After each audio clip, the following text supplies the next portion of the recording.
Hello, everyone. Welcome to the Newsbrowse News broadcast.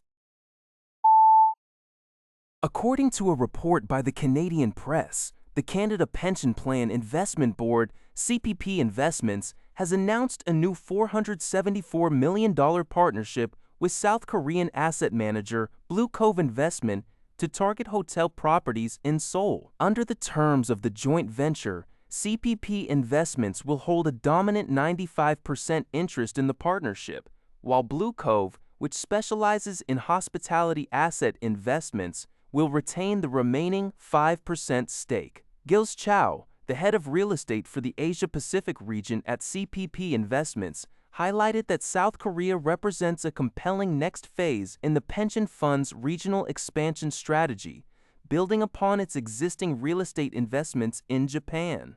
To initiate the venture, the partnership plans to pursue two initial hotel development projects located in major tourism hubs within Seoul. CPP Investments has already committed up to $112 million to seed these inaugural projects. The Canadian Press first published this report on June 20, 2026. According to Global News, officials in the city of Calgary are forecasting that river levels on the Bow and Elbow rivers will peak by Tuesday following significant weekend rainfall. Between 40 and 80 millimeters of rain has fallen in the region since Saturday, with up to 70 millimeters more expected. However, municipal authorities do not anticipate widespread overland flooding. Cooler temperatures have caused precipitation at higher elevations to fall as snow, successfully slowing alpine snowmelt and reducing streamflow runoff severity. Additionally, preventative measures, including lowering the water levels of the Glenmore and Ghost reservoirs, have expanded storage capacity. While evacuations and bridge closures are not required, a boating advisory is in effect due to fast-moving, cold, and murky waters. Calgary Fire Department officials urge residents to stay off and away from the rivers. Some pedestrian pathway closures remain active. The city notes that over the past 13 years, federal, provincial, and municipal governments have invested $1.3 billion in flood resilience measures, eliminating more than 70% of the flood damage potential that existed during the devastating 2013 floods. According to a report by City News Everywhere, U.S. President Donald Trump has signed a temporary proclamation amending tariffs on key metal imports, including steel, aluminum, and copper.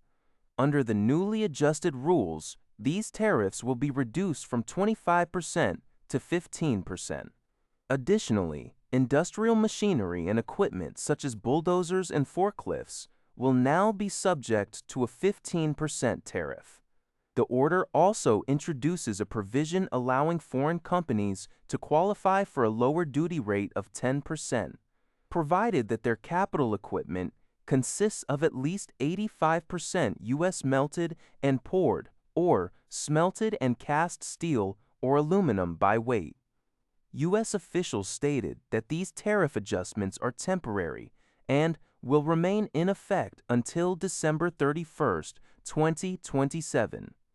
The measure is designed to stimulate near-term investments and help rebuild the nation's industrial manufacturing base. According to a report by CBC, marine researchers in British Columbia are calling for increased collaboration and the adoption of advanced tracking technology to prevent whale strikes by vessels.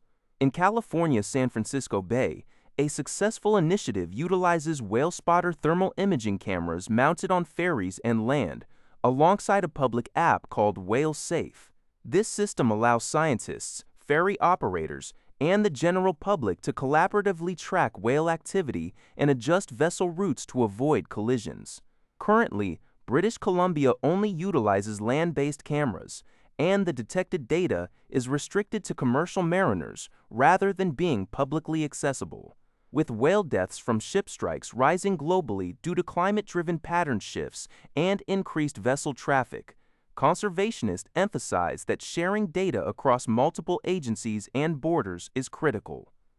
In response, BC Ferries has indicated it is exploring the installation of detection devices on its northern routes, where a humpback whale was fatally struck last year. That's all for this video. Thank you for watching. See you in the next video.